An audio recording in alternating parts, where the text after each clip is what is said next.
September 9th, Oswald Jeffrey Smith. Sometimes hearing no could lead to an unexpected yes. Oswald Smith grew up in a small country town.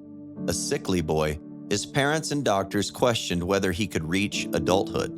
He was absent from school on and off and eventually missed 2 entire years of school. But Oswald defeated the odds and at 16 went to Toronto to hear an evangelist preach. He listened to that preacher and his heart was caught. That day he knew what he wanted to be. And he didn't want to only be an evangelist, he wanted to be a missionary. He wanted to travel to places God wanted him to and tell anyone he could about the gospel. With his trip to Toronto stamped in his heart forever, he decided that was the place to be. So when he turned 18, he moved there and started attending evening classes at Toronto Bible College, his longing to be a missionary burning strong inside. Finally, when the doors opened, he applied for an appointment in the mission field through the church. On the precipice of his dream coming true, excitement brewing inside, he was told no. He had been too weak and sick when he was a young boy, they said. He would never be suited for the mission field. Oswald struggled with the rejection and disappointment, but he wouldn't give up. If God had put this in his heart, God would be faithful to bring it to pass.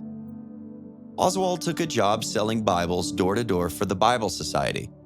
It was a way to make money and allowed him to travel a bit, meet new people, and talk to them about God and His Word. He was so good at selling Bibles that the Bible Society sent him to Vancouver, some 30 miles away. As he made his way up the coast, he began making contacts with a variety of people and local pastors. Sometimes he would make a call to a lumber camp or to a home in the middle of nowhere. All the while, he spoke to these people about God, His Word, and the truth written there. Traveling farther and farther through the country, he wound up near the native people. He preached to them and sold them Bibles. It was there that a Methodist missionary noticed Oswald and asked if he would be willing to stay through the winter as his associate and minister to the Indians. Oswald said yes. It wasn't the way he thought it would go. He had thought he would sign up at the church and take an assignment in the mission field, and in an orderly fashion, off he would go. But no.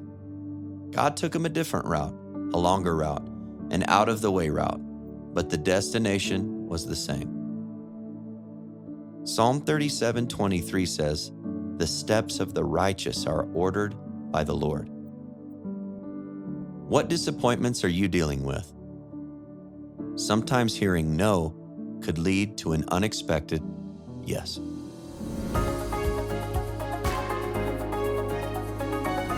Hello friends, my name is Blake Maddox and today is September 9th.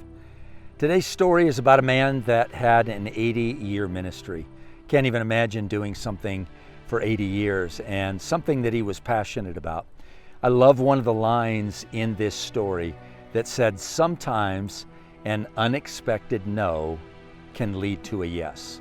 This is a story about a man who had something in his heart, burning in his heart, that he wanted to do, and he wanted to do it for the Lord. So it wasn't a selfish goal, it wasn't a selfish ambition, and yet every time he tried to pursue it, the door closed. It had to be frustrating and it had to be discouraging. Probably every one of us watching or listening to this story has been in that place at some point in life. So when you find yourself there, what do you do? Well, in this case, in this story, he continued to move forward, doing what he knew to do, what he could do, what was possible, but not letting go of the dream that God had put in his heart. And my challenge today to you, to me, is to do the very same thing. If God has deposited a dream or a passion in your heart, just because right now you're sitting on a no, does not mean that God's not going to accomplish it. It does not mean that it's not God's will. It may be a timing thing. And if it's a timing thing and we get frustrated and try to rush it, we're going to miss God. So let's learn the lesson from this story and trust that God's perfect timing will lead to the right opportunity if we'll be faithful. That's really the key for us. We've got to be faithful to that which God's put into our heart and then trust Him with the timing of it. So God bless you. I hope this story was a challenge for you.